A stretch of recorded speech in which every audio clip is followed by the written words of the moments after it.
Did you know that a week-long vacation at Disney World can cost a family of four an average of $6,000 to $15,000? Yikes. But fear not, for I have the best money-saving tips for the planning stage of your vacation and while you're actually on vacation. Hi, my name is Christina, and I've been going to Disney World since before I had kids. And as the years gone by, Disney World has only gotten more and more expensive. So what do you do when you don't want to spend that much, but you also don't want to sacrifice having a magical experience? After all, vacations are meant to bring your family closer together, and money stress is not something you want to pack. So here are my top 10 tips to help your family save on your next Disney World vacation. Okay, let's start with the planning stage. Choosing the time of year to go, because the cost of Disney World fluctuates throughout the year. There are peak seasons, which are essentially when schools are on break, like Christmas, spring break, and summer. Those tend to be most expensive, both with hotel prices, ticket prices, and even your flights. But the off-peak seasons are going to be the least expensive times of the year. So that could be like January and February, or beginning of May when you're in between spring break and summertime, or early November too, before those holiday crowds show up. Or even September. But if you're going with young kids, or just if you're going at all, September is the peak season of hurricane season. So it's gonna rain and it's gonna be humid. So just keep that in mind. If you're okay facing that, then go in September. Crowds are very low. But if you have to go during a school break, don't worry, I got more tips for you.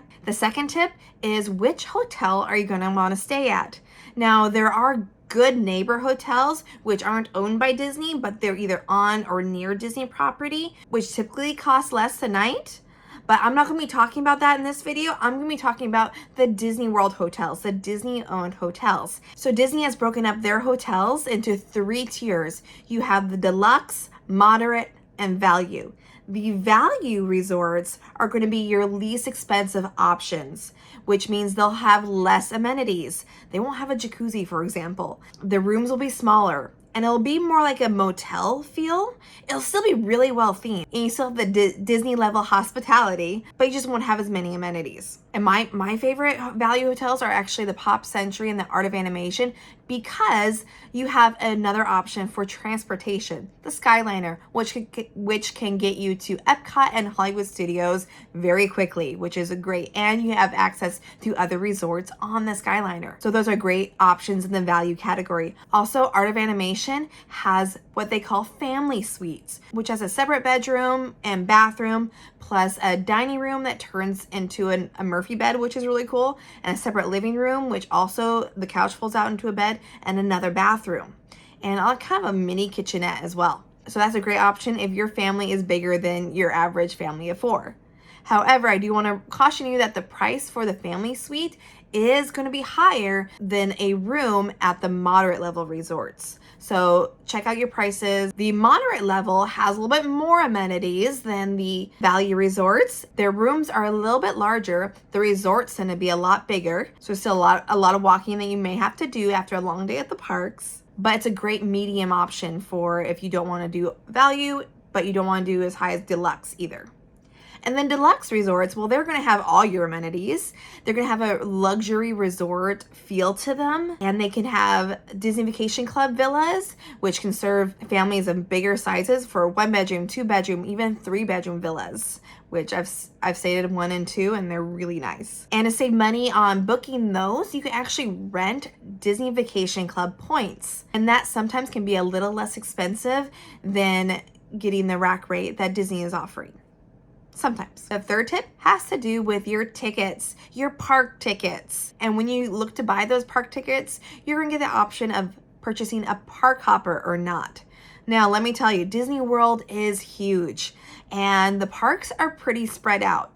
you can get from Hollywood Studios and Epcot and vice versa if you get the Skyliner pretty quick, but otherwise you are taking a bus or a monorail from Magic Kingdom to Epcot and back. But it can be very time consuming to park hop. It could take up to an hour to get from one place to another. It's exhausting navigating one park with your kids, let alone 2 parks in one day. So save your money, don't get park hopper, do 1 park a day, and your feet and your energy will thank you for it.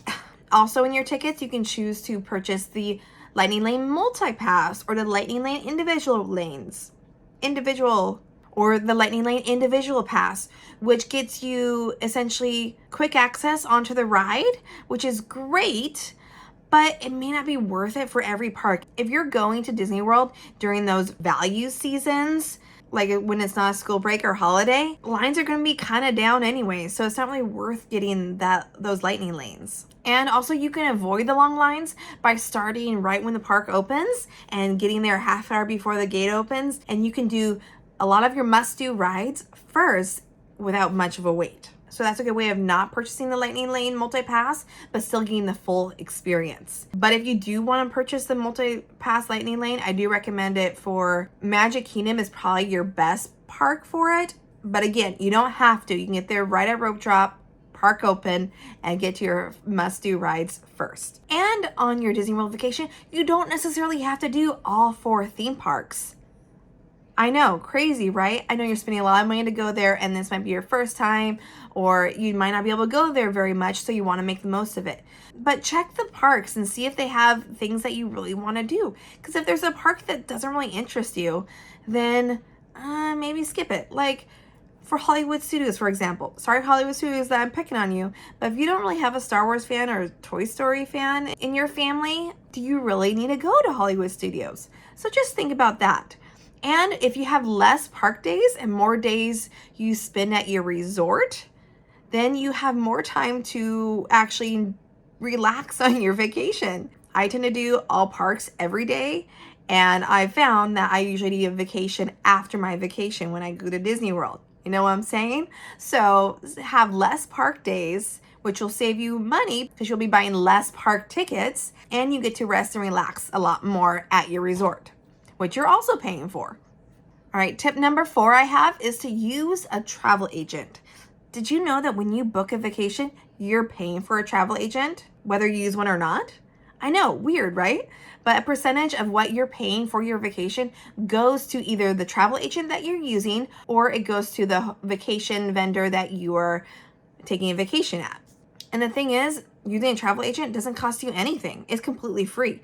You get their expertise, you get their help with booking your trip, your reservations, your itinerary. And if you have questions about anything, they can reach out to Disney on your behalf and wait on hold and listen to Disney music. It's fun.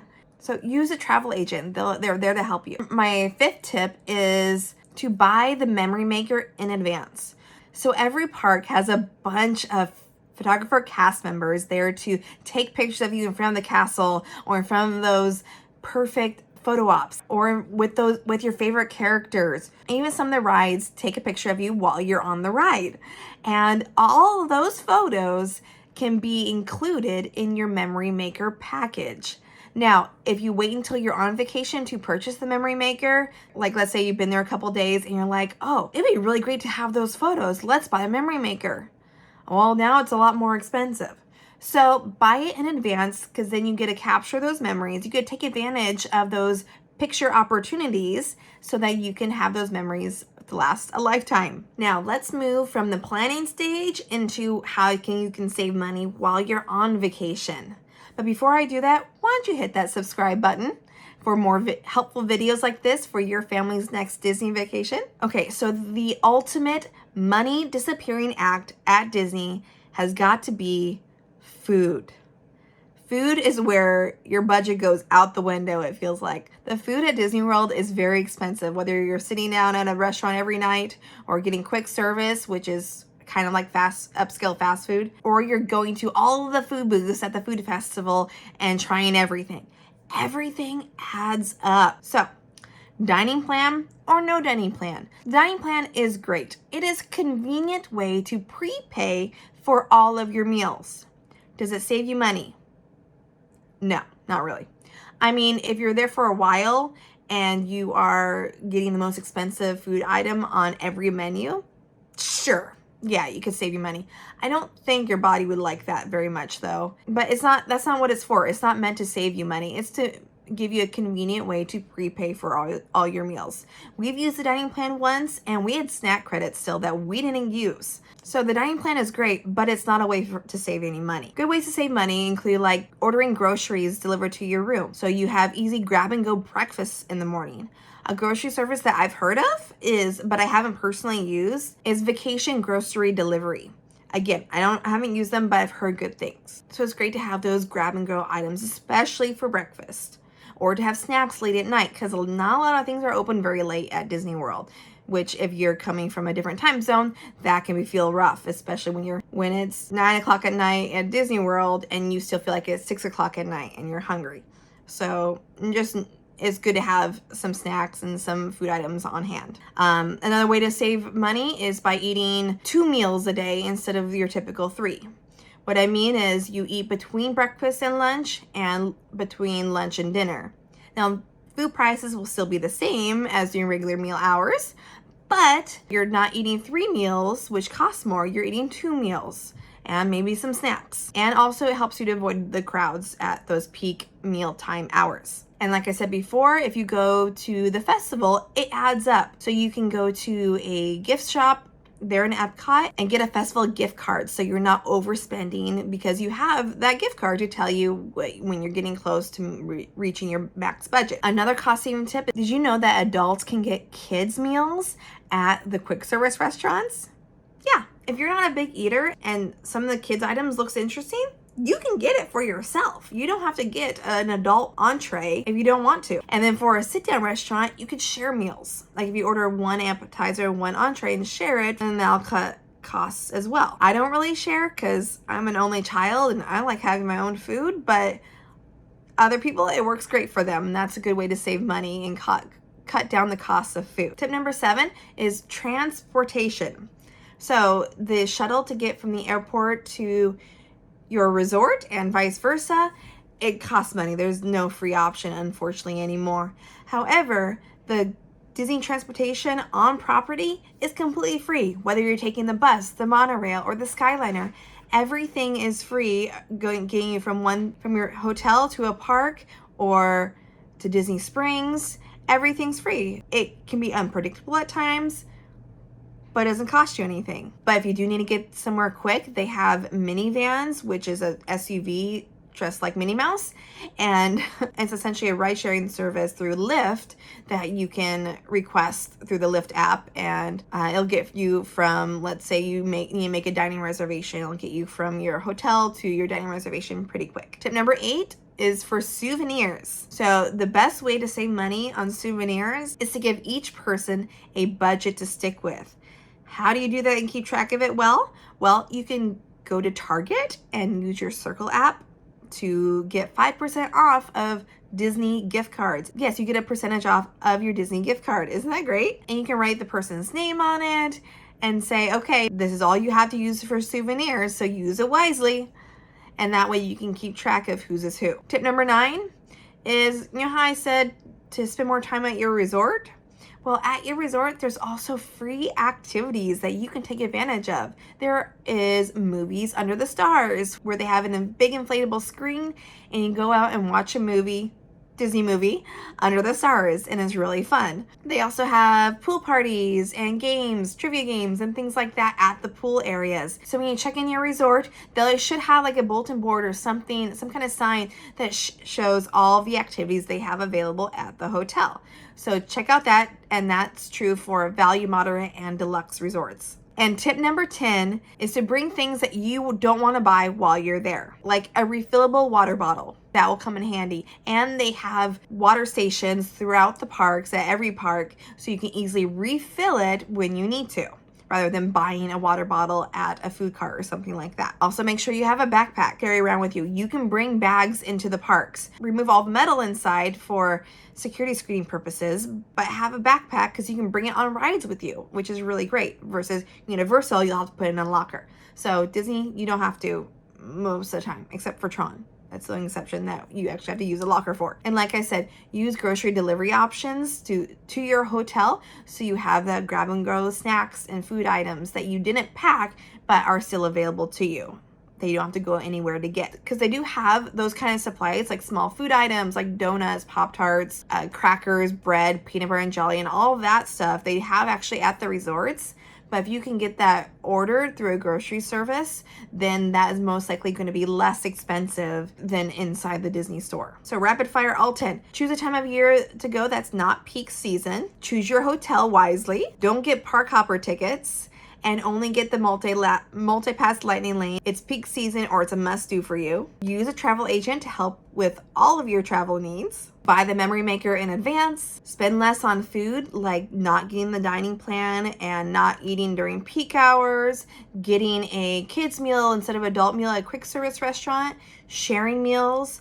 All of that can add up. Use free Disney transportation instead of renting a car. Give each person a souvenir budget and keep track of it with gift cards. Enjoy the free activities available at your resorts, and bring whatever you need with you, like a refillable water bottle, instead of purchasing when you're there. So was this helpful? Do you have any other money saving tips that I missed? If so, please comment below. And thank you so much for watching, and I hope you have a magical day. Bye.